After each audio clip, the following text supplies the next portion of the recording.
I am Joshua K. Sabra, Esquire, and he is Dr. Miles Salisbury. And you are listening to the Miles Ahead Podcast, where we share tactics, techniques, and protocol to improve your physical, mental, and spiritual health while you walk the path of the warrior. Stay tuned.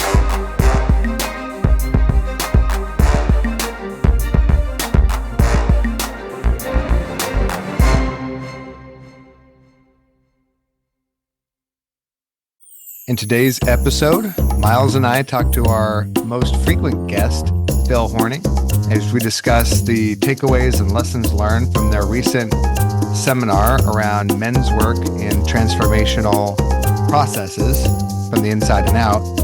We talk a little bit about how we learn and grow and continue to evolve regardless of how long we've been doing, quote unquote, the work. And we get a little ad hoc personal development work in real time from Miles, Phil, and myself. Stay tuned. And we're live. Phil, Miles, you made it. We did. It's weird to be in Phil's hood. Yeah, this in Denver on this side of things. Yeah. This time Miles is with me instead of me with you guys.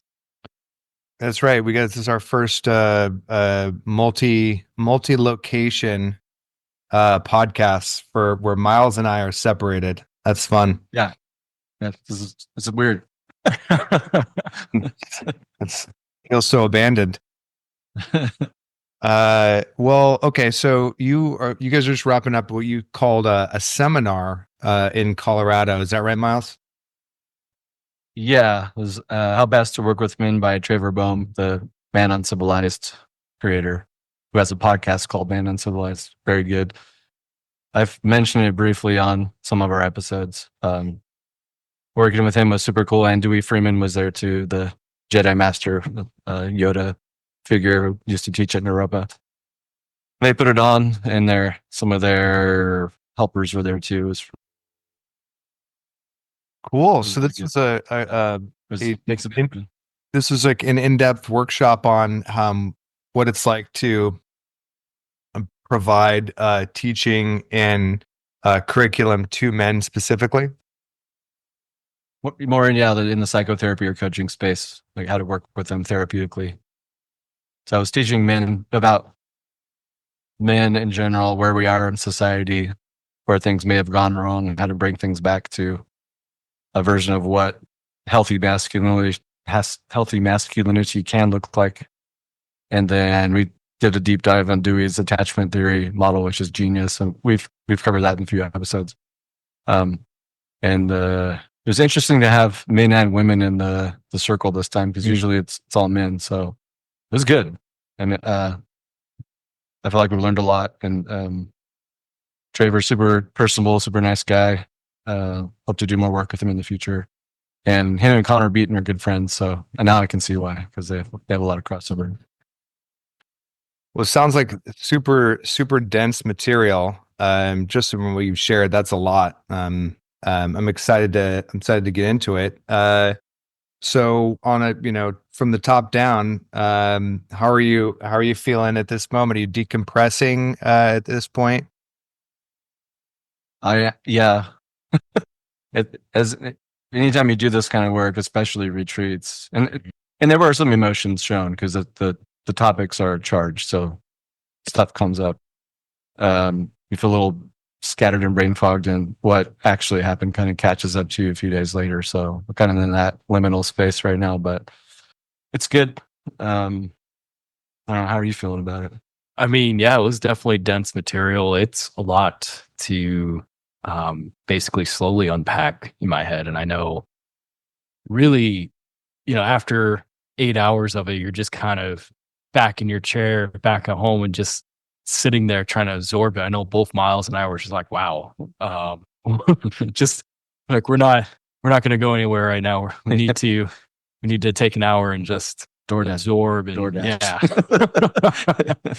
But the content was fantastic, and I know one of the rabbit holes we could go down, because Miles alluded to it, was how the folks in the audience were therapists or seasoned coaches in that area, and how even they themselves have stuff to still unpack that was reached to during these trainings, because that happens. And it also happened during the other training with Connor Beaton. And then also 2 weeks prior, I also took Dewey's separate course that was local here as well, about the Reichian body structure and the attachment theory, and same type of things were happening too, even though they were seasoned therapists. Still just, unpacking things and still needing to work through things. And it's just a constant in life. So yeah, that's something we can definitely get into as well as a reminder to the audience out there that even when you speak to coaches, to therapists, they're human beings too. They still have stuff as well. Yeah, we're all works in progress. The work doesn't really stop. It just gets deepened and refined, which is good. And you want to be more competent in your field, and then the better you'll be. And the better you'll be to your family and to your clients, patients, and to your friends. So layers, man, lots of layers. Super, super good stuff. Well, let's start there, because I as last time I think we met, I was coming back from a Wedmore event, and the topic that I was listening to over the weekend was exactly what you were saying. He was like, your ability to grow as a business owner and a leader is directly proportional to your willingness to do personal development work and to continue on your healing journey. And most of that is, though I think you used the term unpacked, which I understand. He used the term letting go and reframing and recapitulation specifically. And I think it's probably not one thing. It's probably a bunch of things that we're doing to address the wounds within ourselves.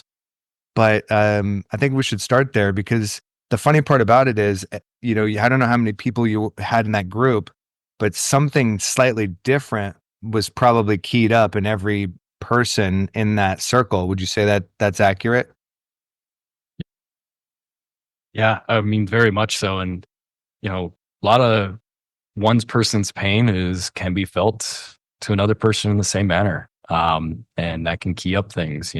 One person asks specific questions about a certain area of themselves, can start keying up into somebody else or diving into that, into themselves. And that's when sometimes we'll have to take a pause and let the other person just kind of work it out and work through it for a few minutes. Yeah, it's absolutely a shared.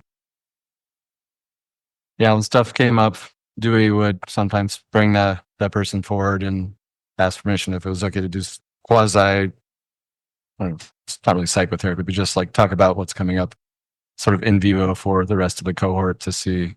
That was really nice. I don't know how many people were there, like 35, 40? Yeah, it was a good amount. It was, a good, closer to pretty equal men and women. Yeah, which was nice. Rare. Yeah. Well, it's so Go ahead. Oh, it's so it's so important, and it's like the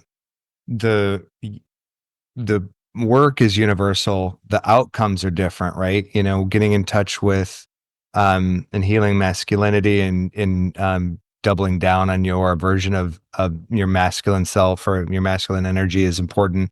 But we're all doing like some sort of inner work where we're trying to reclaim our power, and that might look different when you do it, Phil, versus when Miles does it, when I do it, or when a woman does it in that same setting. But it's still kind of, and it's really similar fields that we're tilling. So then, I mean, did you find anything out about yourself that you didn't know before the weekend started? And that's a question to both of you. Yeah. It's also stuff I already knew, but the first part was talking about attachments, and Dewey likes to call it disorganized contact. He doesn't really like the word attachment. And he kind of sees it as it's kind of on a continuum. And I've talked before about having the disorganized version. But I like the way he said it's more about contact, meaning your ability to contact and be in attunement with another human and allow that person to come back and do the same thing to you. And so he showed what that looked like energetically and then in relationship. And then Traver talked a lot about the uncivilized logo, which is like a gorilla on one side and a Buddha on the other. And the left sort of archetypally for what he calls the Marlboro man, who's like the lone wolf, doesn't give a fuck about anybody, doesn't need anybody. And then the other guy is on the right side is a sense of new age guy who's all heart, but no boundaries. The other guy has too much structure. The other guy has no structure. And with the disorganized attachment, I notice I have a little bit of both those archetypes within me. And the goal is to bring those two closer together again, sort of like the yin and yang has been like really pulled way out, almost apart by society. So we've been talking about how best to bring that back. What is healthy masculinity? And so I thought about that a lot as he was talking about that for myself. How do those still show up? What's good in both of those and what's not good, quote unquote, and how am I going to integrate those? And we went around the circle the second day and they said, say one word that you just wanted to take away or leave from the day. And mine was wholeness, because I was thinking about that. Like my goal is to bring those back to wholeness. And that's a Jungian concept of integrating the masculine and feminine. So sort of the same idea.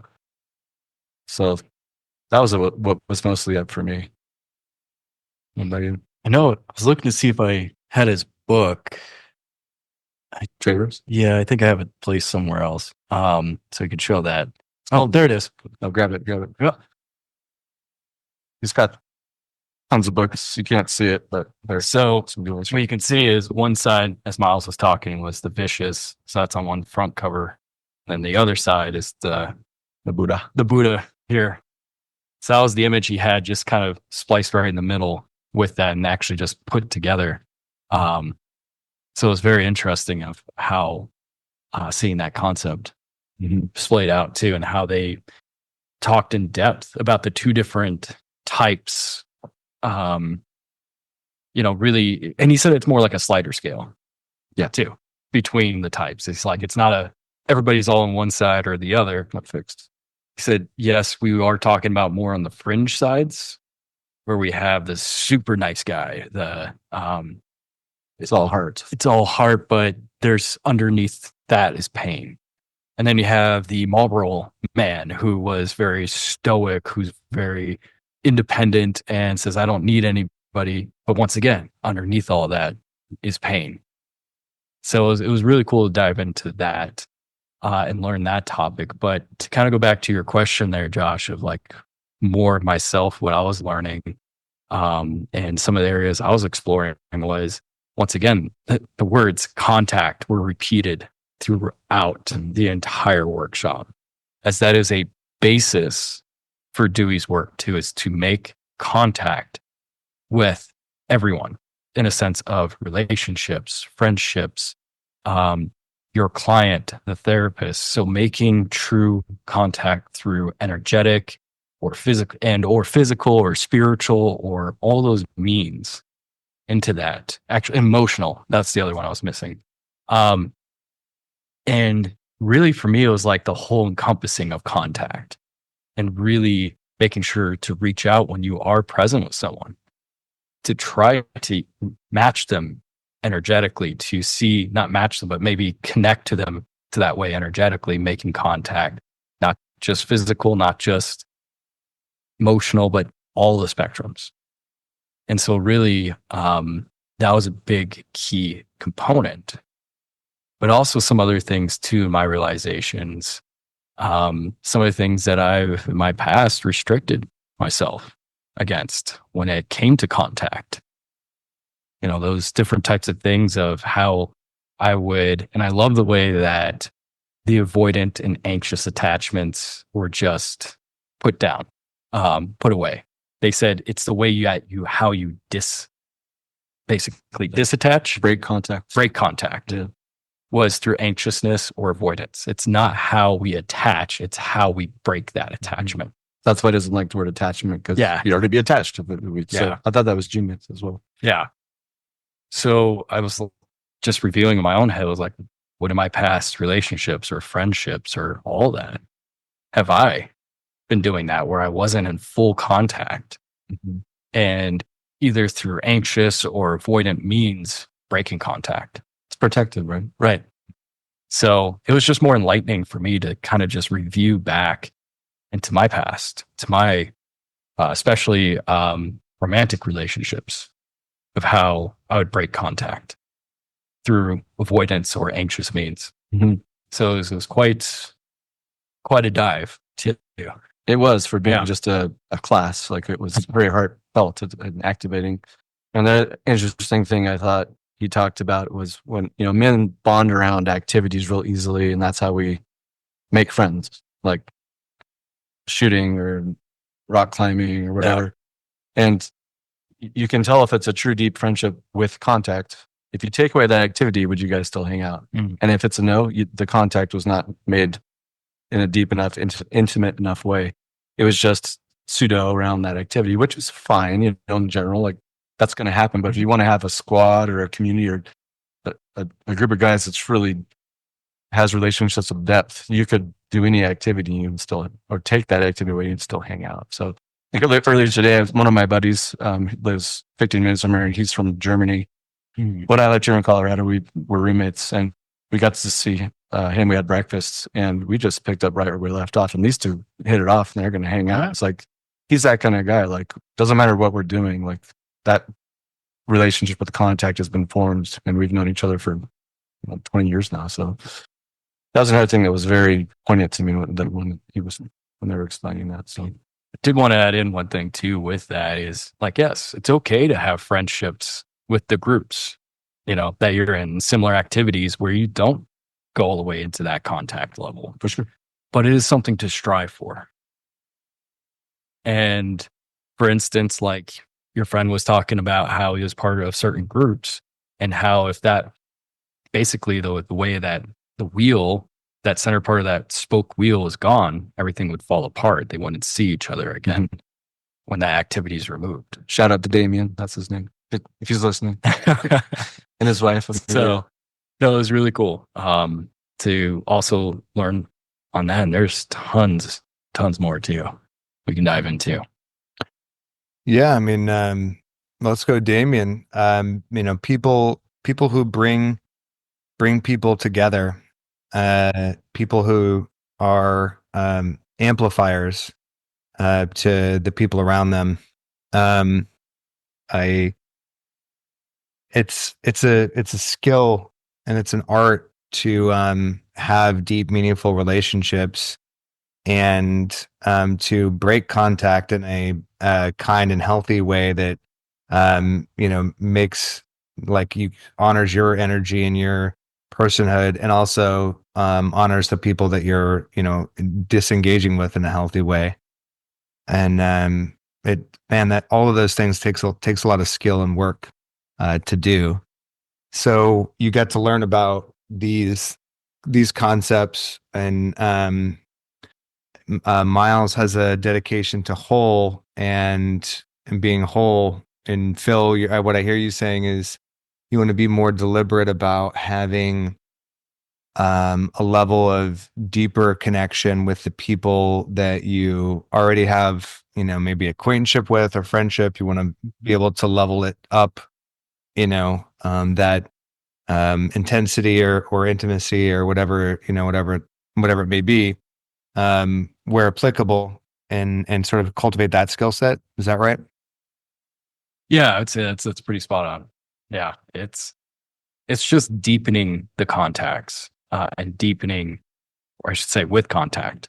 It's not that, and hopefully this is one thing too that went through my mind was, when you're hearing all this, it's not that you have to bond through traumatic experiences or sharing traumatic stories, but rather you bond through just the willingness to be open with them fully and fully present. And in that, expanding upon that, present through contact, in a sense of, okay, what are you truly feeling right now? It could be joy.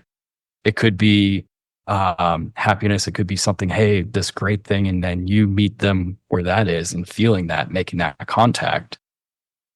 Or it could be something that, that you're surrounded in a certain setting, like a very beautiful nature surroundings where you're both in contact with nature and then also in talking and being able to open up on that level. So it's that capability of opening up, not sitting there saying you have to go through and talk about your trauma or talk about the hard parts of life. It's find the openings that can allow for that contact to be made. Yeah, that's also vulnerability, if you want to use that word that men typically hate. Yeah, you don't have to trauma bond to get there. You might get there because you want to share wounds at some point. You probably will. So, yeah. And that's getting to secure attachment. I mean, you're letting people in an intimate way, or engendering trust. You feel safe. That's what we're going for.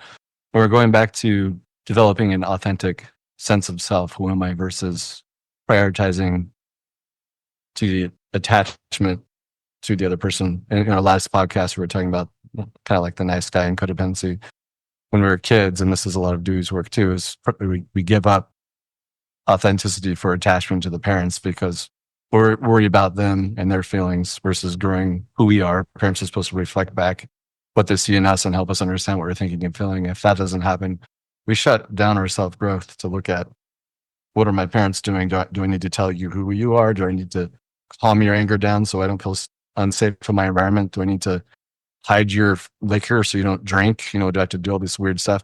You can't find out who you are if you're doing all these things to prioritize attachment. So this is a way you can get back to secure-based attachment, as they say, or contact, is by slowly opening and generating trust and feeling safe. And you don't have to do the avoiding or feeling anxious and trying to shore down relationships and lock them down out of fear of abandonment. And that's good practice. And doing it with men is, we think it's like hard and rare, but it's actually really natural and easy. When we did the men's retreat, like nobody knew each other. And within 2-3 hours, we were like in tears and bonding. And like, it was just natural. And we're already wired this way and set up. So it's a myth that men can't do this. We've just been told we can't, or got lost. When we can blame two recent wars, and at least for North America, to interrupt that pattern of having a lot of trauma in the family, with fathers coming back or no fathers coming back, and that's going to cause some damage. So we're still recovering from that as well. And this whole movement with like quote unquote men's work is to repair that. And so it's just wonderful. And if we don't, we talked about this in the training. Boys and men are looking for this and on the internet, and they'll seek it out. They want to belong to find anything. And what will they find? Oh, the red pill community, or the Andrew Tate type. So it feels better than being isolated and lonely. And they'll just, you take my money, like whatever. They'll just soak it up. And that is that really? Are we not supposed to do that? I guess now is a weird time to announce that our next guest for next week is Andrew Tate. He's coming on the pod. So I thought we were going to be friends. I ruined that for you. I'm sorry. You've been soaking up the red pills. Yeah. I'm sorry. We're giving you two new options, Connor Beaton and Traver Boehm. Well, the question I have for both of you, and this is, you can each answer it in your own way, but what do you think that both Connor and Traver did well to create an environment where this happens easily or naturally? Or was there something specific that you think that they cultivated in this atmosphere to get those vulnerable, contact generating conversations to happen? Absolutely. Especially in the retreat. And I don't want to give away too much of it because I want people to experience it. But with the classes, and it's the same with Europa, like we sit in a circle. It's not ranked. And then there's like a chalkboard. We're in circles face to face most of the time. I mean, there was one day where we had ranks, but most of the time we're seeing each other. And then Duey and Traver are just, and Connor did an amazing job, and Michael Gay did an amazing job at the retreat of just holding that space of the masculine and feminine, of what they're just embodied what we're trying to learn. They just brought that, and they can, whatever we threw at them, they can handle, and that feels super safe. It's kind of like a parent who's calm when the kid's having a tantrum. We just want to know that their parent isn't going to lose their mind, and oh, that makes me feel safe. So they're setting up that, and you can call it a safe container if you want to. It's often used in psychotherapy lingo. That's probably what I would say. First thought, best thought. And what do you think? Yeah, I would say they were a great example of showing, like how Miles was saying, how they showed up, their presence, and the way that they came about and how they communicated with you was in no manner closed off, conditional. It was like, hey, I accept you here. I'm attuning to you. Yes. I'm feeling your presence, not letting it become me. Correct. But I'm meeting you, and I love that part was meeting you at the barrier like this, and that's contact. It's not this. That's merging. That's bad. That's enmeshment. That's confluence, and that's when we start, getting into nasty areas. That's actually something I learned from the Reiki and stuff. But meeting there at this presence, and both energetically, emotionally, physically, even all of that. And that was making contact. And we look at them too. I mean, the way that they felt coming in was none of their hoses inside of flow of energy, I would call it, or emotions or whatever, were kinked. Everything was very flow.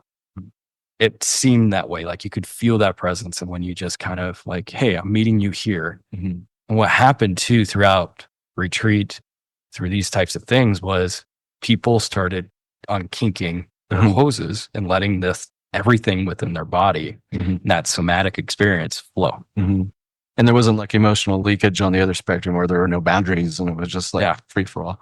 It was all balance. Yeah. It's really a skill, but Dewey's been doing it for a long time. So he's a great mentor to these two. And these guys just Connor and Traver, I think they're naturals at it. So, well, the people that we admire the most do things so effortlessly when it comes to these things. Jocko is really good about talking about grief in real time, and he's like, sometimes some things would just come up for me and I would get choked up and maybe I would cry or maybe I wouldn't. And, he would be at the bar or in some sort of regular setting. And it just like, it breaks down my limited vision of masculinity, like, oh yeah, I guess real men can just grieve the loss of a friend. I guess real men listen to Mariah Carey. And it sounds so silly to say it out loud, but when you see it, I talked about my friend Brian Brackey breaking that one for me. But when you see, and then for women, this instructor was talking about having tears whenever she had to have a real emotional conversation, give someone bad news, like, hey, you didn't meet your requirements. We need to talk about like what we're going to do with you on the team. Or if she was getting negative feedback, she would get upset and she would just name it. She was like, hey, I know I'm tearing up right now, but I'm totally fine with this. And we're just going to keep on driving through, and not in some sort of a Terminator way, but just like, it's okay to be upset over these things. And that disarms the weirdness of like needing to manage and protect other people from our emotions, whether you're announcing things that are going on for you or, in a dynamic, when you speak to it, but you're not reacting to your own emotions. It tempers down the fear around being vulnerable. And then what do you know? Contact and relationships, and you can have more powerful conversations and you can get further faster because you're not creating friction and running away from the realness of being a human. Absolutely. And that's where a lot of that self-work comes into play. I mean, how can we make contact if we have something in here that's stalling us from making contact? I mean, like we said earlier, nobody's perfect, but there are certain elements that we learn and get to a point of saying, yes, I understand that this is maybe a trigger or something like that, but I'm not going to let it affect me making contact now because I understand it. We're getting to a point of saying, I've dealt enough with it and know enough about it that I can actually use it to make contact in the sense of, hey, man, I know what you've been through with this because here's what I've been through too. and here's how I was feeling in my dark place. Mhm. That's another element to make contact, is to have that deep conversation too. So that's the other component I just wanted to say was, we need to make sure that we are continuing to do it, because new kinks will rise, or in the hose, I should say. And as we go through life and develop and dive deeper, more things we unveil that may have been stopping us from making full contact. It's a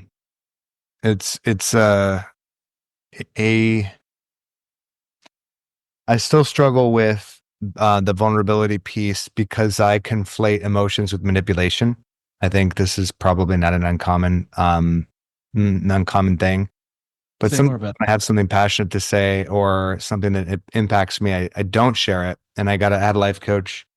I asked him about vulnerability. He said, just admit when you're having an emotion.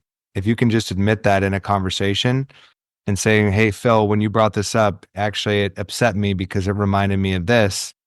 That's enough. That's a thing. We just had a more real connection there because that story about your first concert reminded me of a painful memory. And now we will see more of each other. And I think I on a scale of 1 to 10, I think I'm like a 4 out of 10, where like I can do it if I'm, in the right mood, or if I'm like, okay, today I'm going to, make an effort, but it's still a skill. It's a very underdeveloped, and it's not as natural as it is with some people.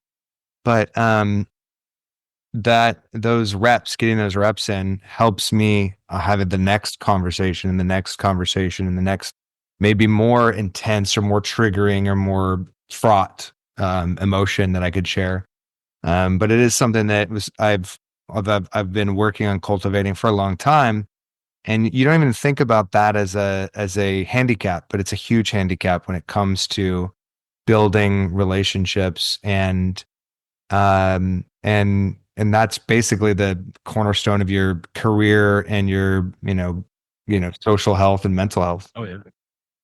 Well, let me add on something more there too. If you don't say anything that, something was bothering you, and it's not to say they have to say specifically what it is or anything, but just to say, hey, just kind of bear with me for a second. Something just kind of hit me internally, and I'll come back to you in a little bit with what it was, but right now it just hit me. Just thinking about a conversation and a friendship or a relationship even. But if you weren't to say that, I wonder how many times we all have felt somebody not saying something when something was felt by them, and that created a trigger. It creates an uneasiness. Mhm. And I mean, we experience it. I mean, even when Miles has been here, there are a couple times where I felt something was kind of coming up and I didn't quite understand what it was. I was like, hey, Miles, this was something that's coming up for me. But I knew, Miles was feeling into it and something was off. But if you were to hold that back and not say anything, that person's intuition is going off saying, my gut, something's wrong here, something's off. And they're emotionally start to shut down because they're getting ready for something to come that doesn't. Mm-hmm. Or at least that they just see a calm demeanor. So it doesn't match the integrity of the person's actual feelings and emotions that's happening behind the scenes to what they're acting out in person, because it is acting out. And I might project on top of even if it's calm. I might make a story up about how you're feeling. Like, right. I think it's my fault 100%. Right. Because the mind wants the story. Yeah. And for you, Josh, when you say it's hard to share emotions because you felt like they'd be manipulated, was it sort of like growing up they were weaponized? If you shared something, you got gaslit for them, or you're just punished for sharing them? Is that what you meant? Good question. I think that I was thinking about this. I think that most of the time it would be, if I had a negative emotion to share or a need to share, then that would be, there'd be a lot of blowback for that. And there'd be a lot of conflict that would erupt from that. So it was a way to have a smooth interaction and get to the next chapter of whatever I was trying to deal with. So it was a survival strategy. Yeah. And now that's getting away probably. yeah.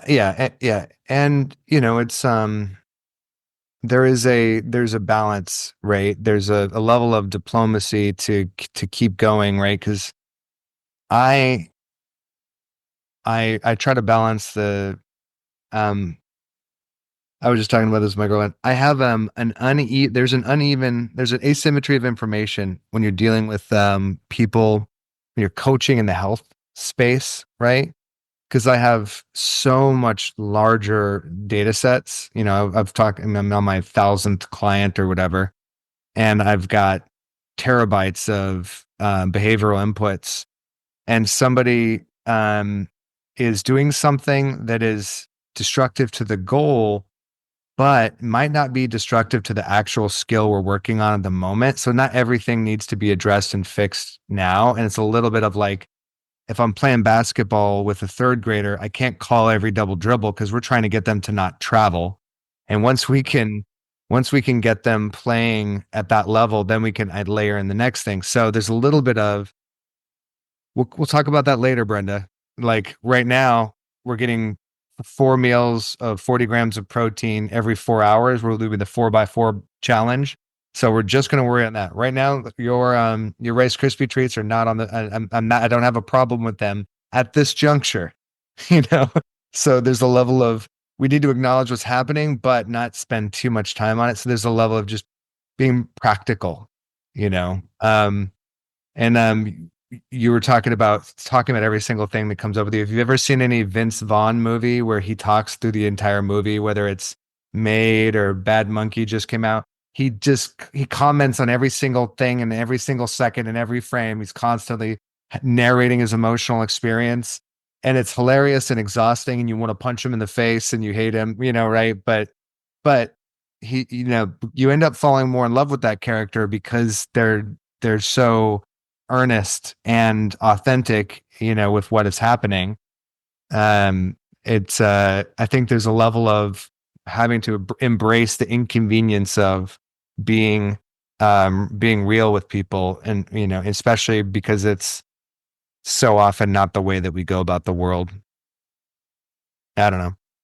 That's what was coming up for me, Phil. Now, with that voice that you're saying, is that something like you're talking about ego inside of you talking to you? Or is that something inside of you, or just in general terms you were just talking about? Yeah. Great question. It is yes. It's a way to stay safe, right? Because I guess in my narrative, it is, do I really want to be, because my fear is that I will not have the boundaries, right, with and I'll be able to assert them with the person in front of me. So if the person wants to push against my boundaries, I might not trust myself to draw nice lines. And so I think part of that voice is like, do I really want to have a real or a raw conversation with this person? Because I don't know if I have the energy to show up the way I need to make it hygienic and safe for me. So this is sort of like a good problem to have, right? If your problem is too many close relationships and too many vulnerable moments, then my sort of the charity I give myself is, okay, I'm just not going to show up 100% right now because I don't want to get into it with this person, in good or bad, like the good consequences and the bad consequences. I'm not ready for this at that moment. That makes sense. But are you really safe? And good. That's a great. I was just asking that to myself. I don't know. I mean, the short answer is I don't know. And if I sit with it, Yeah. I'm Take a breath real fast. Just breathe in. Deep breath. Well, the answer is no, because what I am is I'm very emotional, right? I don't know, you have to trust yourself to share emotions, right, with somebody. And and it's out of control, right? So that part of me that wants to have control of the moment is the part that is I'm giving into, for sure. So there you go. Am I safe? Yeah, I'm safe I'm too safe, I guess, would be the piece, right? Because that's not living, right? If you're too safe all the time, you're not actually really ever making contact. Correct. Yeah, you're walling yourself in. But it's normal given childhood wounding to carry that into adulthood. So the goal is to outgrow it, and there are a lot of ways to do that. We've talked about a lot of ways, but yeah, that was good. A good in the moment self reflection right there. Great catch, Phil. It was good work, team. You guys just came off of a good retreat, it sounds like. Well, I did want you to actually take a breath at that moment, but when you start reflecting on that, if you do later, when you start to feel that kind of stop, just take a breath, feel a little bit more into it, see what kind of comes up from there. Well, a little bit more of that somatic kind of component that's coming.